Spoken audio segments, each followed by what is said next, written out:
¿Qué tal, Álvaro Nieto? Gracias por sacar un tiempo a última hora del viernes para venir un rato con nosotros. ¿Me estás escuchando? Sí, perfectamente. Vale. Justo acabamos de ver el vídeo de 10 minutos que has hecho explicando un poco, pues de manera resumida, todo la maraña de corrupciones, de informaciones que están saliendo últimamente, porque sí que es cierto que yo creo que vosotros, los que lo habéis estado siguiendo, tenéis cierta facilidad a la hora de seguir el hilo de todos los acontecimientos, pero cualquier persona que haya seguido esto por lo que leen los periódicos o lo que sale por la tele, de repente se va encontrando de manera muy fraccionada como nuevos episodios, nuevos informes, nuevas investigaciones, que saca la UCO por aquí, que saca la UCO por allá. Entonces, si te parece, ahora te voy a preguntar de manera resumida qué era todo lo que sabíamos hasta hace un par de días y a partir de ahí la nueva información que ha salido estos días, cómo lo habéis vivido, porque además vosotros habéis estado especialmente encima de este tema y fuisteis vosotros los que sacasteis esto en un momento destapando todo el episodio del Delsigate, que ahora cobra especial relevancia. Y luego yo ya te preguntaré también, con las cosas que me digan por el chat, cuáles son las dudas o las conexiones que podríamos establecer entre distintos eventos y distintas cuestiones. Porque, por ejemplo, se habla mucho de Globalia, se mezcla con Víctor Aldama, Begoña Gómez también estuvo investigada por conexiones con Globalia y con este señor. Entonces, claro, al final se forma una especie de mapa de calor en el que todo se puede conectar, pero no está muy claro tampoco a dónde nos lleva todo, ¿no? Bueno, vamos a ver. Lo que hemos conocido esta semana, fundamentalmente, son tres cosas. Uno es un informe de la Guardia Civil que se conoció ayer, que es el que prácticamente todo el mundo habrá visto en todos los medios de comunicación. Es un informe de 233 páginas, ¿sí?, que lo que incluye son fundamentalmente un montón de indicios y de pruebas que apuntan todas en la misma dirección, y es la de que José Luis Ábalos era el jefe, o al menos hasta ahora el hombre más importante de la trama de corrupción que estaba instalada en torno al ministerio que él dirigía, el Ministerio de Transportes. Hasta ahora habíamos hablado de trama Koldo, de caso Koldo. Yo siempre dije que no se le podía llamar caso Koldo porque evidentemente Koldo no tiene entidad intelectual suficiente para ser el cabecilla de nada, y entonces evidentemente ahora ya sí podemos llamar con total propiedad a este asunto caso Ábalos, porque el informe es demoledor en ese sentido. Luego lo que pasa es que el informe lo que recoge, sí, es un montón de hechos, pero la mayoría de los cuales ya estaban publicados. Es decir, la mayoría estaban publicados fundamentalmente en mi periódico, en The Objective. Lo único que aporta, digamos, la Guardia Civil es la prueba documental. ¿Por qué?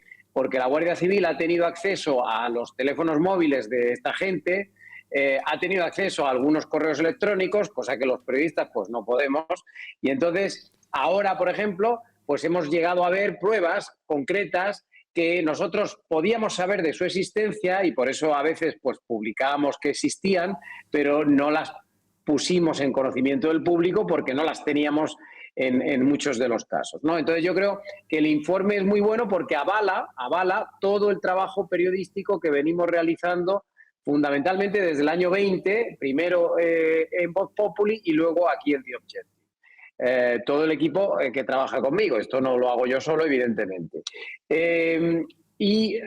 La segunda novedad que ha habido esta semana es una redada policial que hubo el lunes, en donde la Guardia Civil también detuvo una nueva trama relacionada con la venta de hidrocarburos en España, pero resulta que los detenidos son exactamente los mismos de la trama Koldo, es decir, que en este caso confluyen las dos tramas, la trama de la venta de mascarillas con la trama de la venta de hidrocarburos, lo cual, de nuevo, lo que viene es a confirmar que lo que había en torno al Ministerio de Transportes era una enorme fosa séptica de corrupción y que se dedicaban a robar mayoritariamente sin importar el tema ni el asunto. Es decir, aquí daba igual que fueran mascarillas que fueran hidrocarburos.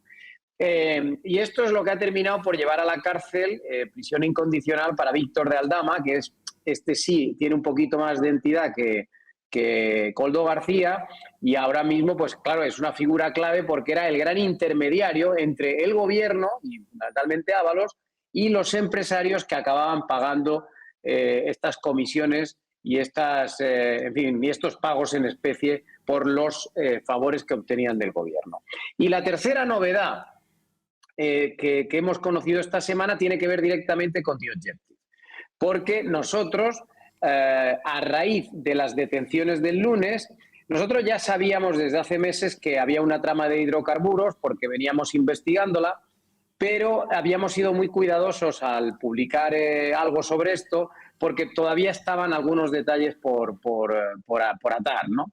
Entonces, cuando se produjo la redada el lunes, nosotros aceleramos nuestro trabajo y lo que hemos puesto en conocimiento de todo el mundo es el testimonio de dos empresarios que inicialmente formaban parte de la trama de Koldo y que, digamos, fueron estafados, engañados. Esto es muy típico en los casos de corrupción.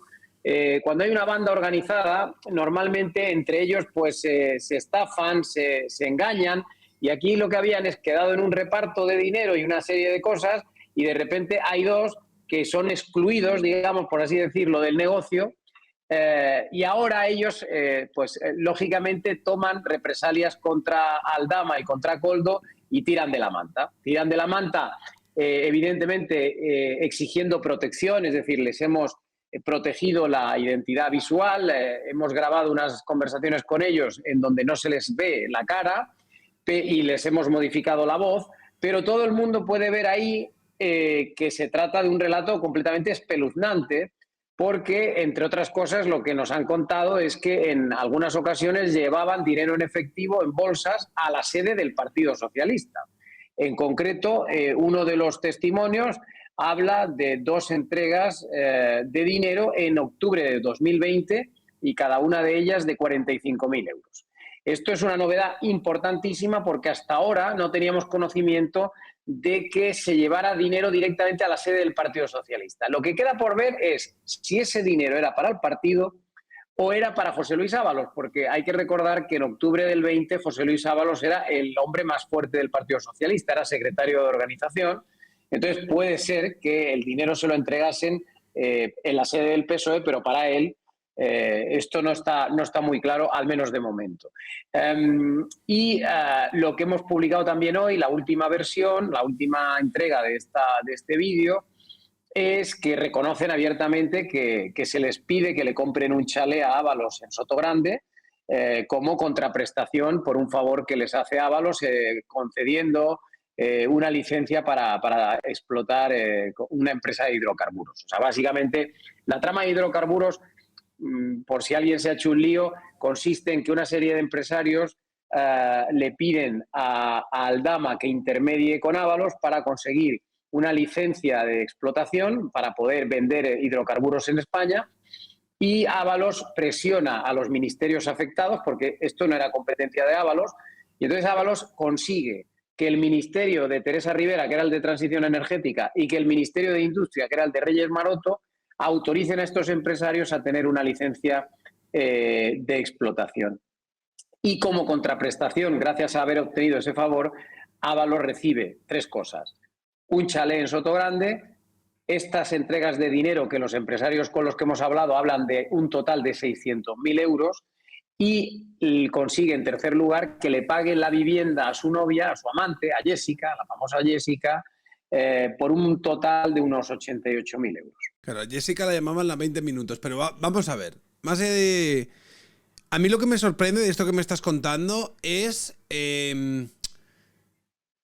la percepción de impunidad que esta gente podía tener en esos momentos pensando que no les iban a pillar. Se ha hablado también, o al menos eso es lo que ha trasladado algunas informaciones, de que ellos tendrían contactos dentro de la policía, o a lo mejor ellos percibían que no iban a ser investigados porque no sé si hablaban de ellos en clave como los azules, tenían no sé si algún comisario o alguien dentro de los altos mandos de la policía que les estaba protegiendo y que incluso les llegó a dar teléfonos en B, que es como lo llamaban, teléfonos donde pudiesen hablar entre ellos para que no les pillasen. Sí, todo esto es cierto, Vamos a ver.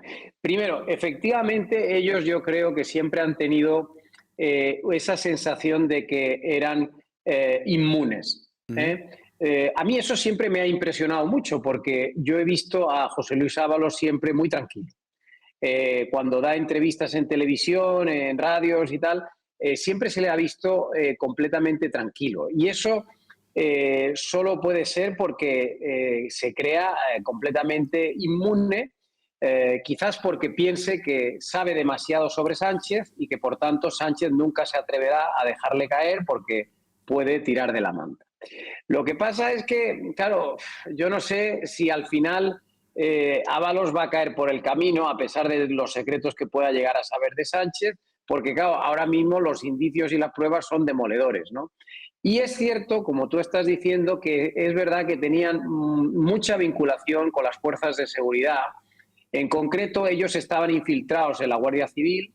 Hay un par de guardias civiles completamente imputados en la causa y ahora mismo, según conocimos ayer, hay como hasta otros 6 o 7 que podrían estar implicados. Eran guardias civiles que les facilitaban teléfonos, como tú has dicho, seguros, por 400 euros cada aparato, es decir, teléfonos que no dejan rastro, teléfonos que nadie sabe cuál es la persona, digamos, que los contrata y por tanto se pueden hacer llamadas y recibir mensajes sin que nadie pues, te los pueda espiar. Pero eran guardias civiles que también les ayudaban a ellos a hacer gestiones, sobre todo para, bueno, pues para obtener datos de informes policiales, para saber si les estaban investigando. Entonces, en este sentido, efectivamente, hemos sabido que en una de las conversaciones Koldo García se interesa, por ejemplo, por saber si estaban pinchados los teléfonos de Ábalos o de Pedro Sánchez. Yo creo que esto es muy sintomático, ¿no? O sea, que Koldo García le pregunte al guardia civil, digamos, que tiene en la trama, si Sánchez o Ábalos tenían los teléfonos pinchados, creo que dice bastante, porque quiere decir que en algún sentido Koldo los consideraba como de su banda, ¿no? Que ellos estaban también en el ajo y por eso quería saber si los teléfonos habían sido pinchados por la Guardia Civil. Y luego te daré 2 detalles más que yo creo que son demoledores. Siempre supimos, cuando se detuvo a Koldo a principios de año, ya supimos que él había sido advertido de que estaba siendo investigado y de que estaba siendo seguido por la policía meses antes. Es decir, esta gente, cuando se estaba procediendo a las escuchas policiales y a los seguimientos, ya fueron advertidos de ello. Y está por ver quién les avisó, pero en cualquier caso tuvo que ser alguien de las fuerzas de seguridad. Pero hay 2 datos concretos que yo sí que creo que son tremendos. Y uno tiene que ver con el DAO de la Guardia Civil. El DAO de la Guardia Civil es el número 2 de la Guardia Civil. Y resulta que, como publicó The Objective y luego confirmó Koldo, tuvieron una reunión, Koldo y el número 2 de la Guardia Civil, apenas 20 días antes de que fuera detenido. Es decir, y además tuvieron esta reunión en la famosa marisquería donde se reunían todos estos, que es la Chalana. Entonces, claro, el hecho de que el número 2 de la Guardia Civil se reúna con Koldo 20 y tantos días antes de que le detengan, a mí me parece terrible. Nadie nos ha dado explicaciones sobre este hecho y, por supuesto, el número 2 de la Guardia Civil sigue siendo número 2 de la Guardia Civil a día de hoy, o sea que es tremendo. Y luego el otro dato que también me parece interesante, se reunieron el 10 de enero, 40 días antes de la detención de Koldo. Lo digo por ser precisos. Y el otro dato que yo creo que es importante es saber que efectivamente el director general de la Guardia Civil tuvo que irse hace unos días, no sé si os lo recordaréis, pero dimitió supuestamente por motivos personales. Pero claro, tras el informe de ayer hemos visto que él también está implicado en la trama. Por tanto, es muy probable que dimitiese sabiendo que iba a aparecer su nombre en este informe de la Guardia Civil. Y eso seguramente también quiere decir que esto también lo sabía Marlaska, que es su jefe. O sea que esto también es muy sospechoso, ¿no? Que el gobierno pueda ser conocedor de un informe antes de que sea publicado, porque además cuando dimitió este jefe de la Guardia Civil hace unos días, lo que ha hecho el gobierno es darle un cargo en Washington, en la embajada en Estados Unidos. En fin, son pruebas de que efectivamente ellos gozaban de cierta protección. Y ahora mismo la duda que me queda a mí es qué va a pasar con Ábalos. Es decir, si Ábalos tira de la manta, Sánchez está muerto. Sánchez está muerto. Pero yo no tengo claro que vaya a tirar de la manta. Y ahora vamos a asistir a un tira y afloja. Yo creo que Ábalos va a intentar amenazar con tirar de la manta, lo de siempre. Va a intentar hacer ver como que sí, que va a confesar, que va a colaborar con la justicia. Pero yo creo que al final pactará con Sánchez para no agredirse mutuamente, ¿no? Y digo que Sánchez estaría muerto si hablase Ábalos, porque creo que ahora mismo, aunque no hay pruebas concluyentes contra Sánchez, sí que hay indicios que le relacionan muchísimo con la trama. Para mí, el indicio más importante es el simple hecho de que Begoña Gómez, la mujer de Sánchez, tenía una relación estrechísima con Víctor de Aldama, que es la persona que está ahora mismo en la cárcel. O sea, hay un tipo en la cárcel, supuestamente como cabecilla de la organización, y este hombre tenía una relación de uña y carne con Begoña Gómez durante el año 2020, que es precisamente el año en el que están robando a manos llenas. Por tanto, alguien nos debería aclarar exactamente Begoña Gómez con Víctor de Aldama de qué hablaban, y por qué se reunían y por qué esa relación de amistad.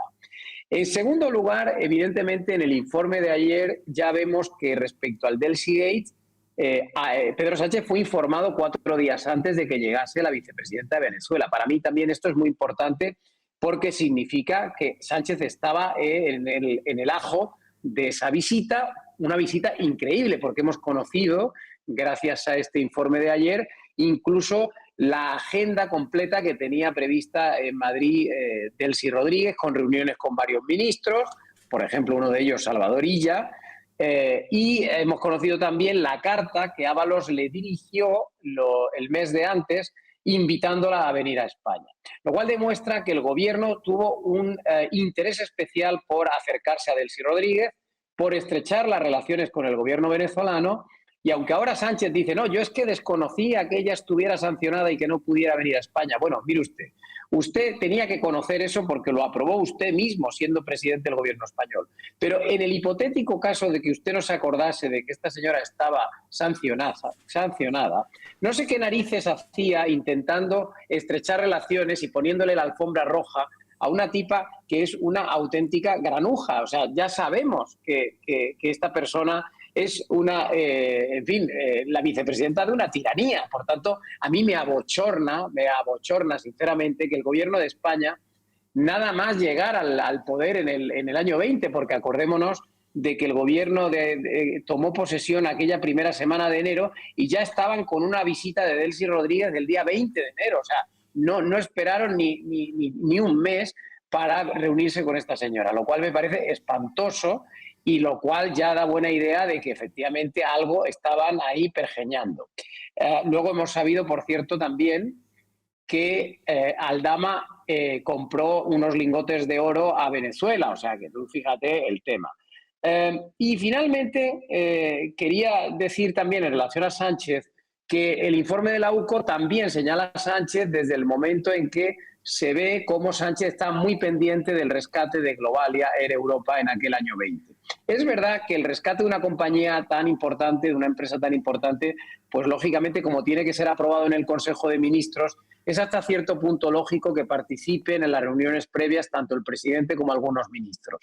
Pero sí que es cierto que hemos sabido, a raíz del informe, que incluso Aldama y los de la trama sabían ya de antemano lo que iba a decidir el gobierno antes de que lo supiéramos los demás. Es decir, que aquí sí que había una especie de transmisión de información entre Sánchez y el gobierno y la trama corrupta que trabajaba en parte para Globalia, porque Víctor de Aldama cobraba de Globalia. Bueno, el gobierno ha salido muy tranquilo diciendo que ellos están muy contundentes. Pedro Sánchez con Ábalos ha hablado que ese señor, que no va a haber impunidad, que se va a llegar hasta el final para que se sepa absolutamente todo con respecto a lo del caso de Delcy. Ellos dicen que efectivamente dijo que bien a la reunión, como podría haber dicho, lo que ha dicho Óscar Puentes, que dijo bien como podría haber dicho cualquier otra cosa. Y finalmente Pilar Alegría ha dicho que no se produjo esa reunión, que dijeron que bien, pero que luego cuando se enteraron de que esta señora no podía entrar al país, luego dijeron que no bien y no se reunieron.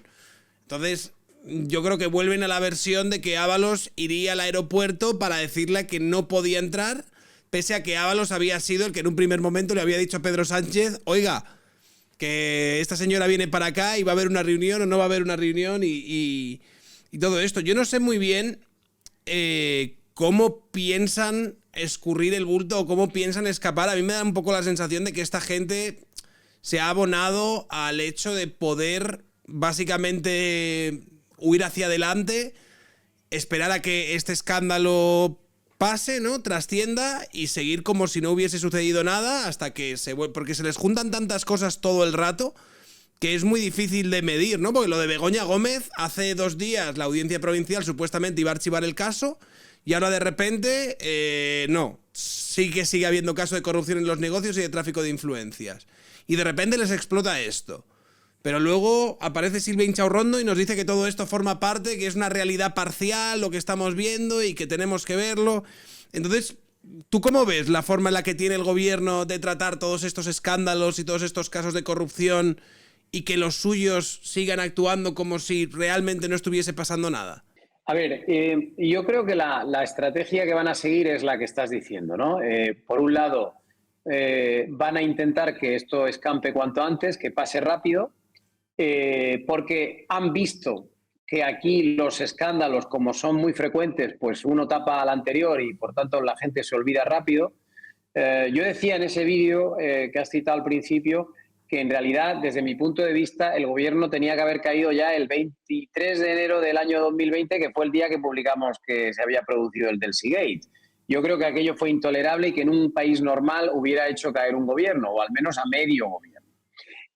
Todo lo que ha venido después han sido un montón de escándalos que el gobierno ha aprendido a sortear, no dando explicaciones y no dándoles demasiada importancia. Y yo creo que ahora van a hacer lo mismo. Lo que pasa es que es verdad que como esto que se está publicando es tan truculento, pues van a intentar hacer una especie de cortafuegos en torno a José Luis Ábalos y concentrar en él, digamos, la culpa de todo lo que está pasando.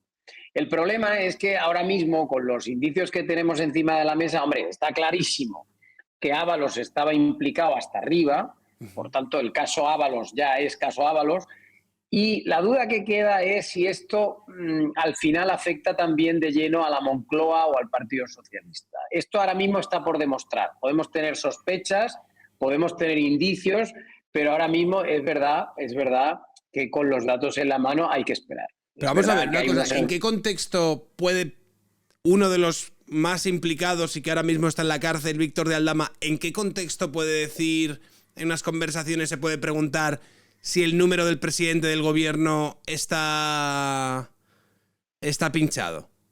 No, ya. O sea, ¿cuál es la explicación no corrupta? Claro, sí, estoy de acuerdo contigo.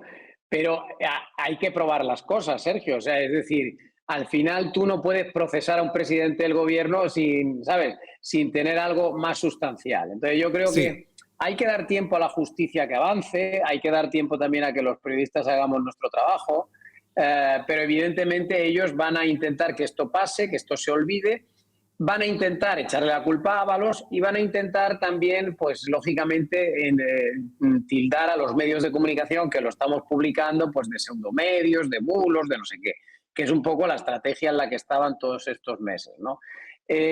Y hay que también ser conscientes de que ahora mismo en España es que se da una situación un poco peculiar y es que probablemente la mitad de España esté alarmada por lo que se está publicando, pero la otra media España yo creo que ni se está enterando porque la realidad es la que es. Hay medios de comunicación ahora mismo que no están dando ninguna información de esto. No lo están dando. Es decir, hay otros medios que están hablando del rey de España y de Bárbara Rey, o que están hablando mucho de la retirada de Rafa Nadal, sí, o que están hablando del Líbano, o que están hablando de Ucrania, o que están hablando de Donald Trump. O sea, es decir, hay que ser realistas y saber que en España ahora mismo la opinión pública está muy fragmentada y es verdad que una parte, pues estamos todos muy pendientes de lo que está pasando en el gobierno, pero luego en realidad hay medios de comunicación muy importantes que están omitiendo todos estos hechos y por tanto no nos creamos tampoco que aquí hay una alarma general en España porque, en fin, yo cuando salgo a la calle tampoco veo a las masas protestar ni demasiado soliviantadas. Y luego te quería, refiriéndome al Delsigate, que me has preguntado, que has hecho una alusión antes también sobre qué pasó aquel día. Vamos a ver. Yo creo que después de las pruebas que hemos conocido ayer, queda bastante claro que la reunión, el viaje, perdón, de Delcy Rodríguez a Madrid estaba perfectamente organizado y planificado. Yo en mi libro, Conexión Caracas-Moncloa, que aprovecho para recomendar de nuevo a los televidentes, porque aquí está todo el Delsigate, todo el Plus Ultra, todo el caso Coldo, y esto está escrito hace 3 o 4 años. Pero bueno, lo que voy a decir es que en este libro yo ya cuento que la vicepresidenta de Venezuela planificó durante semanas el viaje a Madrid. Yo lo sabía y, de hecho, en la Embajada Española en Caracas se habían enterado de que estaba planificando un viaje a Madrid y lo transmitieron a exteriores aquí en el gobierno. Es decir, se sabía de la existencia de ese viaje desde mucho tiempo antes. Y, de hecho, gracias a las pruebas que ahora hemos conocido, se ve que hay una carta que está fechada más de un mes antes de que llegara Delcy Rodríguez, y es una carta que le manda Ábalos invitándola.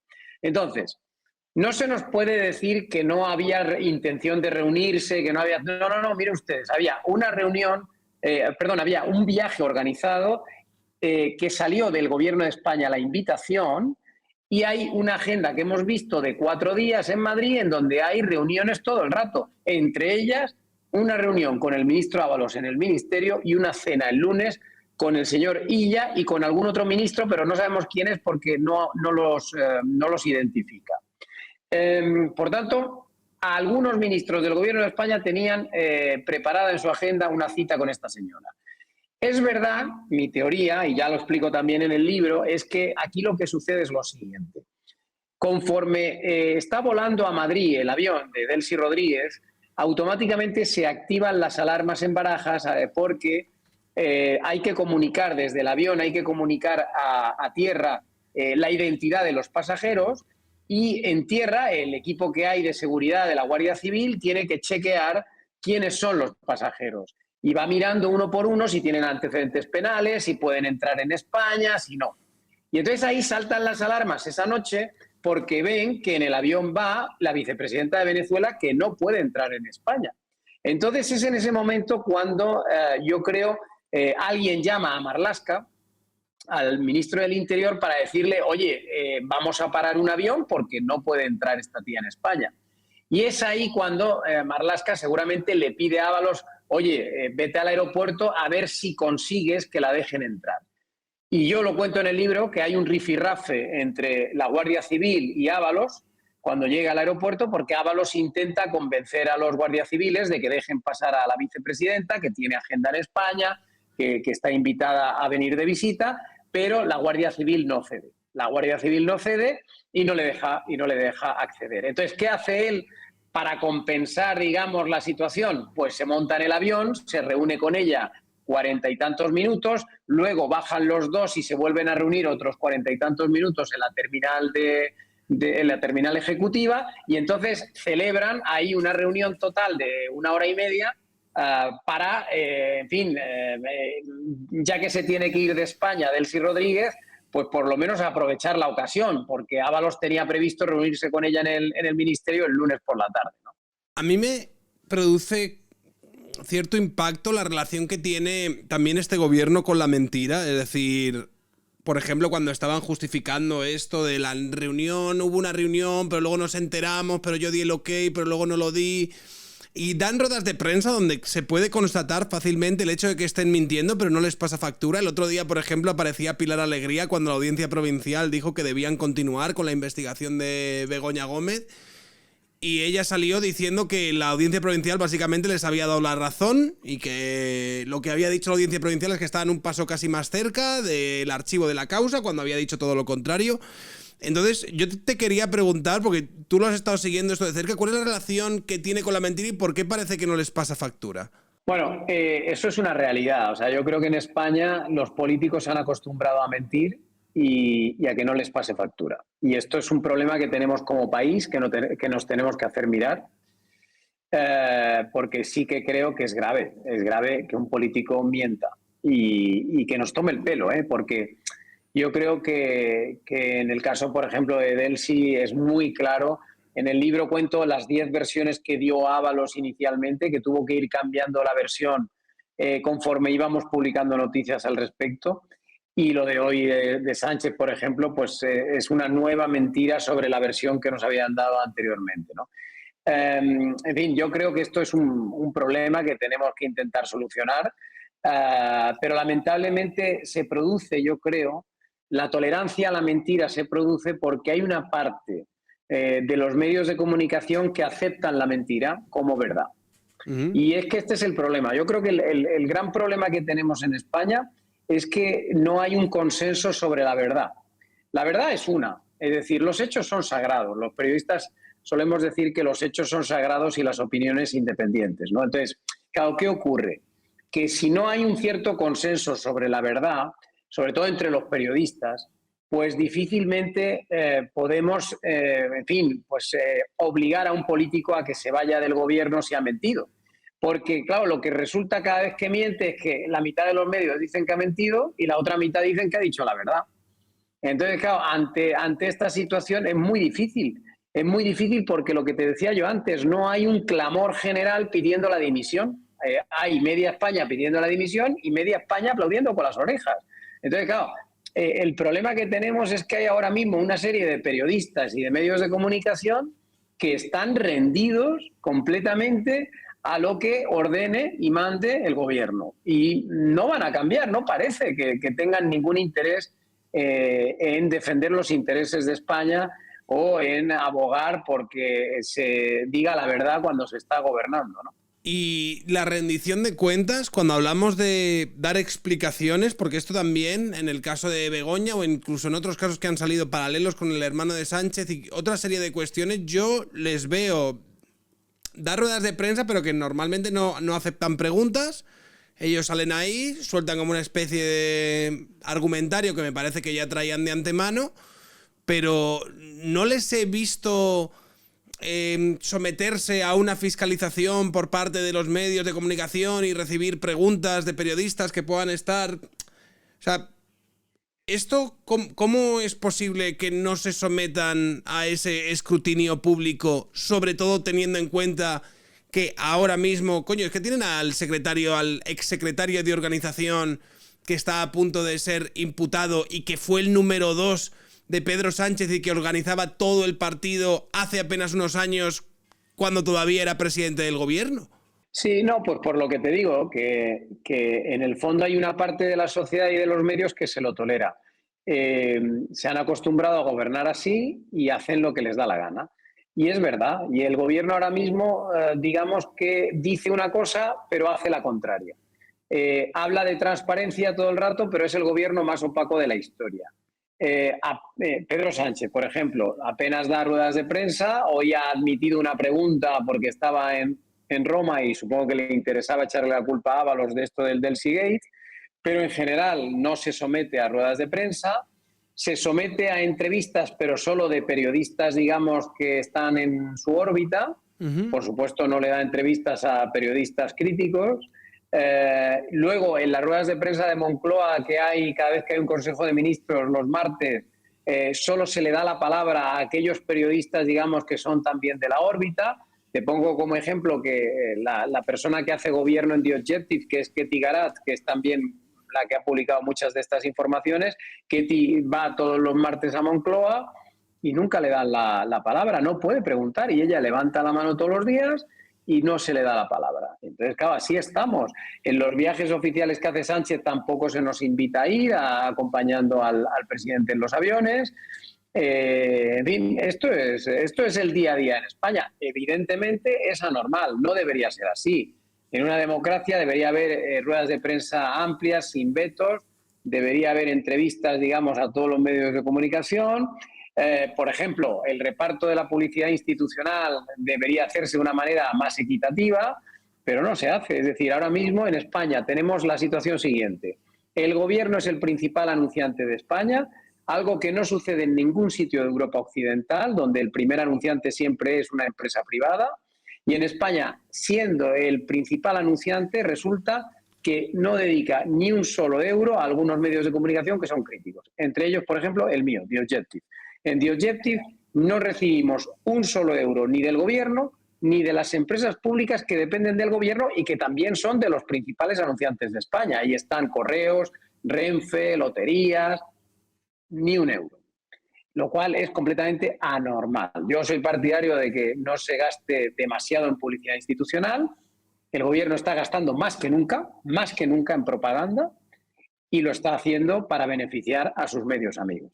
En este sentido, que has hablado de la publicidad institucional, te quería preguntar por el plan de regeneración democrático que plantean y en el que supuestamente van a tener en cuenta pues una parte muy importante de los recursos, van a ir destinados a intentar evitar los bulos, el fango, las mentiras de la ultraderecha y toda esta especie de lawfare mediático y judicial que lo que busca es ganar a través de bulos y falsedades y fango lo que no han ganado en las urnas. Entonces, ¿tú cómo ves esta ofensiva, hablo ya contra la libertad de expresión, la libertad de prensa, que pueden estar preparando? Bueno, es preocupante que un gobierno, digamos, se tome como prioridad o se ponga como prioridad el luchar contra los medios de comunicación. Pero es cierto que ahora mismo es muy difícil que el gobierno pueda hacer algo concreto que lleve al cierre de un medio de comunicación. Eso sería un escandalazo tremendo en la Unión Europea, sería imposible, impensable, porque Sánchez sabe que se metería en un jardín terrible, ¿no? Por tanto, como sabe que no puede cerrar los medios ni decretar, oye, de un día para otro que se acaba The Objective, lo que está intentando básicamente es ahogar, asfixiar económicamente a los medios críticos. Y como no reciben dinero de él, porque no recibimos dinero de él, ahora mismo básicamente está intentando que los que nos ponen anuncios, que son empresas privadas, dejen de hacerlo. ¿Y de qué manera está intentándolo? Bueno, está haciendo una presión, digamos, por debajo de la mesa, que yo creo que esa presión no va a surtir efecto, porque las empresas, al menos con las que yo estoy hablando, están muy tranquilas, porque ya dan por hecho que Sánchez está en sus últimos días, o sea, estamos en el final. Y la otra manera que yo creo que va a intentar hacer para aniquilarnos es crear un comité de expertos o crear algún tipo de órgano que haga algún tipo de lista blanca y de lista negra, es decir, que nos digan, oye, estos son los medios de comunicación buenos, estos son los medios de comunicación malos, y con esa lista ir luego a los anunciantes y decirles, oye, mira, es que el comité de sabios ha dicho que a estos medios, pues oye, no se les puede financiar pues porque son muy malos y difunden mentiras, ¿no? Entonces yo creo que están intentando amedrentar, buscar la manera de amedrentar a los anunciantes para que no pongan su dinero en ciertos medios de comunicación que son críticos con el gobierno. Pero no creo que, sinceramente, no creo que lo logren. O sea, pondrán en marcha seguramente alguna iniciativa. Ellos están también intentando, por supuesto, con todo esto, reforzar la idea de que hay unos medios que mienten sistemáticamente, pero bueno, como se está viendo con el informe de la UCO, quedan avaladas casi todas las informaciones publicadas por The Objective en los últimos años. O sea que al contrario de lo que dice el gobierno, los hechos están demostrando que lo que publicamos es verdad. Y además recuerdo cómo se han hecho incluso campañas. Yo recuerdo el programa este de Risto Mejide, que dijeron ahí, tal, mira lo que están diciendo de Ábalos, ¿cómo es posible que publiquen estas guarrerías, tal, y estas? Y luego al final, con el paso del tiempo, he visto cambiarle la cara a Risto Mejide, la entrevistar a Ábalos y preguntarle según qué cosas, viendo la respuesta del otro. Pues ha habido algunas entrevistas que han sido para verlas, ¿eh? Claro, efectivamente, tienes toda la razón. O sea, yo llevo escribiendo sobre Ábalos y sobre los escándalos de Ábalos desde enero del 20, que dimos el Delsigate. Luego publicamos el Plus Ultra, el caso Soluciones de Gestión, que es el caso Coldo. Luego publicamos todos los motivos por los que le echaron del gobierno, que fue un serial que capitaneó Ketty Garati. Ahí publicamos sus viajes al extranjero, su descontrol con el dinero en el Partido Socialista, los billetes de 500, el descontrol con las mujeres que iba acompañado, en fin, estas fiestas que se pegaba. Y al final, y luego hemos ido tirando el hilo y hemos encontrado la trama de los hidrocarburos, hemos descubierto audios, que eso por cierto algún día saldrá, ya os acordaréis. Hemos sacado unos audios también hace unos meses de cómo amañaban contratos de Adif, la empresa pública de infraestructuras ferroviarias. O sea, hay un escandalazo también tremendo del que se cobraba también comisiones ilegales, y ya lo veremos cómo llegará también algún día, ¿no? Entonces, claro, después de tener muy investigado a Ábalos, yo nunca he tenido dudas al respecto. Entiendo que los demás compañeros a lo mejor pues pudieran tener dudas porque han tenido una relación más cercana a Ábalos, pero claro, lo que me pareció siempre intolerable es que periodistas que no han dado una noticia en su vida, o showmans o presentadores de televisión que no han dado nunca una exclusiva, se permitan darnos lecciones de periodismo a los demás, a los que nos estamos partiendo la cara, a los que estamos completamente amenazados y presionados cuando publicamos informaciones críticas. Hombre, yo creo que como mínimo lo que deberíamos tener es el silencio, no reproches, críticas, mofas, como hicieron en su momento con Ketty Garat de manera muy injusta. Y lo mínimo también que habría que pedirles a todos estos que pusieron en duda las informaciones en el pasado es que ahora pidieran perdón y admitiesen que se equivocaron, pero no lo van a hacer. No lo van a hacer. Ahora lo que me estoy encontrando es algo muy curioso también, que me pasa mucho, que es ahora todo el mundo dice, no, si yo ya lo sabía, si este era un delincuente. Sí, estaba claro, clarísimo. Sí, claro. Ahora toda España lo sabía, pero yo tuve que hacer un libro en el año 21 porque nadie me hacía ni puñetero caso con lo que habíamos publicado en el año 20. Como nadie me hizo ni caso, tuve que escribir este libro por lo menos para que quedara constancia de todo lo que habíamos descubierto, que me parecía muy grave. Y tampoco luego, te hicieron ni caso con el libro, ¿eh? Luego fue que tampoco te hicieron, escribiste el libro, tampoco te hicieron ni caso. No, pero tuve una suerte, mira, Sergio, y a lo mejor no lo recuerdas, tuve una suerte tremenda, porque yo publiqué el libro está escrito en el verano del 21, ¿sí? Pero se publicó en enero del 22. Sí. Y resulta que en enero del 22, Isabel Díaz Ayuso estaba siendo muy criticada porque se le acusaba de que había lucrado, su hermano se había lucrado trayendo material sanitario durante la pandemia. En el caso del hermano de Ayuso era normal porque el hermano de Ayuso se había dedicado toda su vida a trabajar en el sector sanitario y hasta cierto punto era normal que trajera material porque se dedicaba a eso desde hacía 20 años, ¿no? Pero Ayuso, como estaba muy acosada por el Partido Socialista, al final se hartó y decidió acudir a la Fiscalía Anticorrupción en el mes de febrero y acudió a presentar una denuncia contra el Partido Socialista y contra el gobierno de Sánchez por los contratos sanitarios de la pandemia, que son una parte de este libro y que son una parte de lo que se publicó en Voz Populi por parte de mi equipo en el año 2020. Entonces, Ayuso denuncia en febrero del 22 en la Fiscalía Anticorrupción y esa denuncia es la que deriva en las detenciones de enero del 24 de Koldo y los demás. Es decir, que en el fondo todo esto ha surgido porque el Partido Popular, que inicialmente había guardado silencio, de repente cuando se ve acosado y contra la pared, pues decide acudir a los tribunales con las noticias de 2 años antes.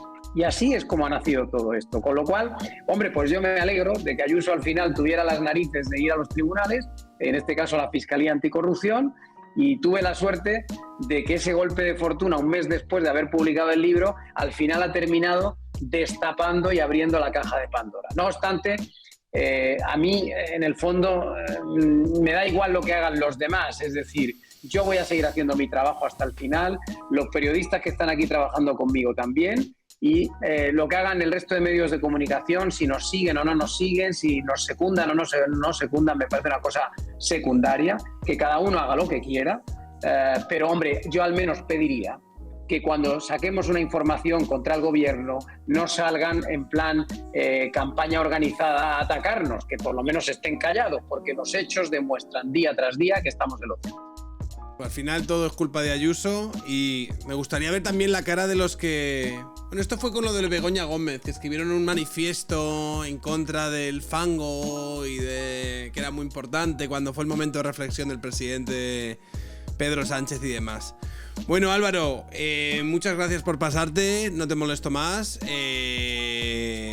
Seguid haciendo vuestro trabajo, que lo hacéis muy bien. Y a ver qué surge los próximos días. Y cuando haya nueva información, si te parece, te vuelves a pasar y nos comentas, porque la verdad es que el control que tienes de la actualidad, sobre todo con estos temas, es increíble. Pues muchas gracias. Por supuesto, volveré siempre que haga falta, ya lo sabes. Yo agradezco mucho el apoyo que nos has prestado siempre. Tú has estado desde el principio con nosotros y, por supuesto, nosotros vamos a seguir haciendo nuestro trabajo, que para eso nos pagan. Ser periodista es tocarle las narices al poder y ahí vamos a seguir a muerte hasta el final. Pues muchas gracias, Álvaro. Te mando besos. Chao, chao. Adiós. Y Chao. gracias por pasarte.